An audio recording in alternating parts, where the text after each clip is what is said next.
নমস্কার বন্ধুরা, প্রিয়াস লাইফস্টাইলে আপনাদের সবাইকে স্বাগত। তো আজকে নতুন একটা ভিডিও নিয়ে চলে এসেছি। আজকে পুরো মাংসর স্বাদে আমি এঁচোড়ের তরকারি রান্না করব, পুরো মাংসর স্বাদে। তো আমি জলটাকে গরম করতে দিয়েছি কড়াইতে, আর এখন এটাকে ছাড়বো।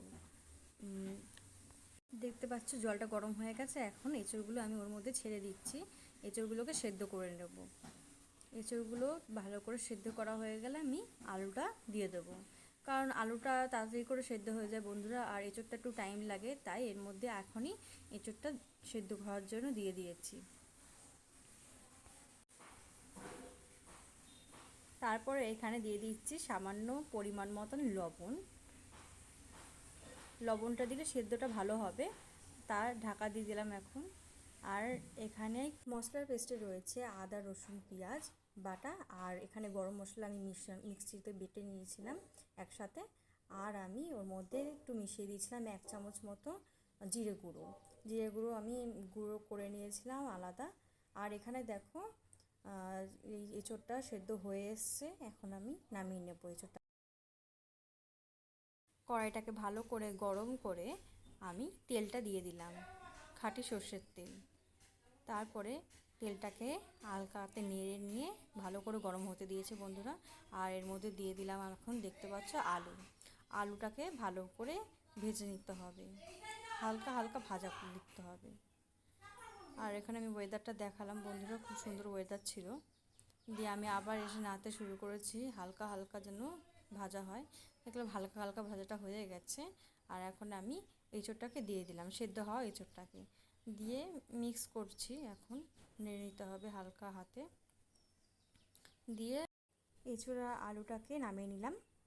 তারপরে আবার একটু তেল দিয়ে এবার যে মশলার মিক্সচারটা করে রেখেছিলাম সেই মশলার মিক্সচারটা দিয়ে দেবো তেলের মধ্যে, দিয়ে ভালো করে নাড়তে হবে।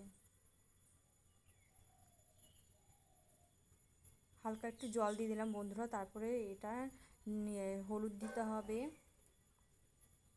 হলুদ দিয়ে নাড়ছি, দেখতে পাচ্ছ।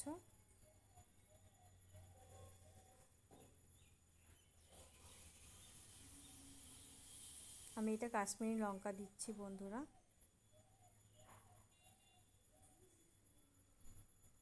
পরিমাণ মতন কাশ্মীরি লঙ্কার গুঁড়ো দেবেন। আর একটুখানি চিনি দিচ্ছি যাতে কালারটা ভালো আসে। মশলাটা মেশানোর সময় এখন চিনিটা দিয়ে দিতে হবে যাতে রঙটা ভালো আসে।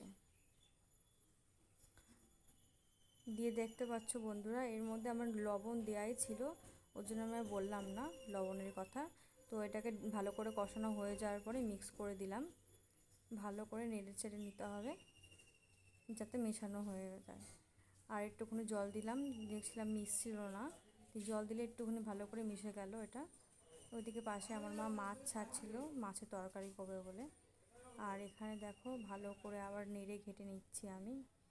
এটা অর্ধেকটা প্রায় হয়ে এসছে, এখন ভালো করে হয়েই এসছে এটা। এখন আস্তে করে হালকা আঁচে নাড়তে হবে এটা 2-3 বার করে। এখন জল দিয়ে নিলাম, একটুখানি সেদ্ধ হয়ে গেলেই হয়ে যাবে বন্ধুরা এঁচোড়ের তরকারি। জলটা খালি একটুখানি হালকা টানাবো।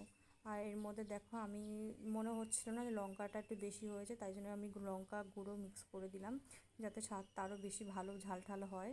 আমার ঝালটা একটুখানি বেশি ভালোবাসি খেতে, ওই জন্য ঝাল দিয়ে নিয়েছিলাম। তো আজকে বন্ধুরা এই পর্যন্ত।